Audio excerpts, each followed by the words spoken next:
आज हम लोग जानेंगे इस वीडियोस में कि एनपीसीआई का क्या नियम आया है। आपका सीएसपी आईडी, अगर आप किसी भी कंपनी का सीएसपी आईडी अगर आप यूज़ कर रहे हैं तो आपका सीएसपी आईडी ऑटोमेटिक आपका डीएक्टिवेट कर दिया जाएगा। जी हाँ, बिल्कुल आपने सही सुनी, बिल्कुल अपने मन से कंपनी खुद ब खुद कर देगी। अगर आप चाहते हैं कि आपका आईडी डीएक्टिवेट ना हो तो इसके लिए आपको क्या करना है। अगर आप चाहते हैं कि प्रॉपरली आपको जो एपीएस यूज करना है, आप किसी बैंक का आप सीएसपी आईपीएस यूज कर रहे हैं तो आप सुचारू रूप से अगर चलाना चाहते हैं तो उसका क्या नियम है, आपको किस तरह से ये करना है।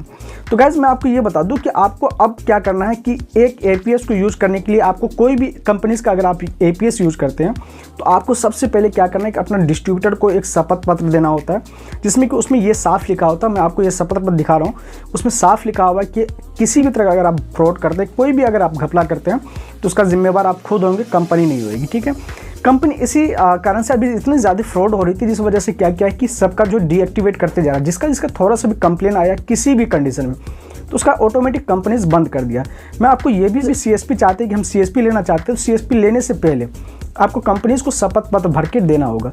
जैसे कि शपथ पत्र आपको कुछ इस तरह से आपको दिखेगा, आप देख रहे होंगे मेरा स्क्रीन पे कि आपको इस तरह का शपथ पत्र आपको भर के देना पड़ेगा, तभी आप एपीएस यूज कर सकते हैं। अन्यथा आप अगर नहीं देते तो आपको अभी से लेकर के आपको 3 महीना का टाइम दिया गया, मार्च अप्रैल तक जो आपको शपथ पत्र किसी भी कंडीशन में आपको भर के दे देना ही जरूरी है। ठीक है, जब तक आप नहीं देते हैं आप कुछ दिन तो चलाएंगे लेकिन ऑटोमेटिक आपका बंद करता है। जैसे आप अपना शपथ पत्र एपीएस के साथ लगा देते हैं, अपना डिस्ट्रीब्यूटर कंपनीज को अगर आप दे देते हैं तो आपका वो नहीं बंद होगा। तो आपको इस बात का हमेशा ख्याल रखना है, तो आपका कभी भी डीएक्टिवेट आईडी कर दिया जाएगा। दूसरी बात, आपको काम करने से पहले आपको हमेशा इस बात का ख्याल रखना है कि हमें किसी तरह का फ्रॉड नहीं करना। जैसे अगर आप फ्रॉड करते हैं तो सबसे ज़्यादा दिक्कत आपको ही होगी। एक तो सबसे पहले आपको पुलिस केस भी आपके ऊपर बनेगा, दूसरा कंपनी भी आप पे जो है प्लेंटी आपको लगाएगी, तीसरा आपको क्या होगा कि आप किसी भी तरह का जो आप सीएसपी या आईपीएस नहीं यूज कर सकते कभी किसी भी कंपनीज का।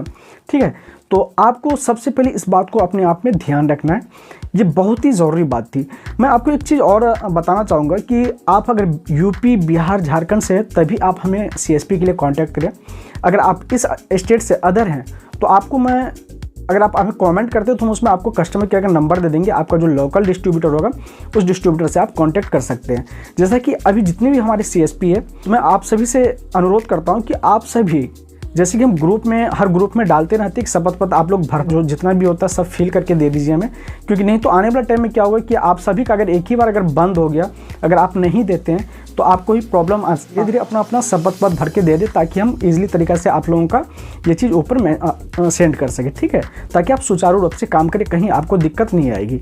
तो आपको इस बात का हमेशा ख्याल रखना। दूसरी, आपको डायरी मेंटेन करना है। तीसरा, आपको क्या करना है, डायरी मेंटेन करने के साथ साथ आप जब भी पैसा निकालते हैं, विड्रॉल करते टाइम कस्टमर्स का नेम, मोबाइल नंबर, उसका आधार नंबर, ये तीनों चीज़ मोस्ट होता है। उसमें तीनों कॉलम बना हुआ है, लेकिन आप लोग कहाँ गलती कर देते हैं, जब कस्टमर्स का नंबर नहीं होता तो आप अपना ही नंबर डाल देते हैं, नाम भी एक ही डाल देते हैं।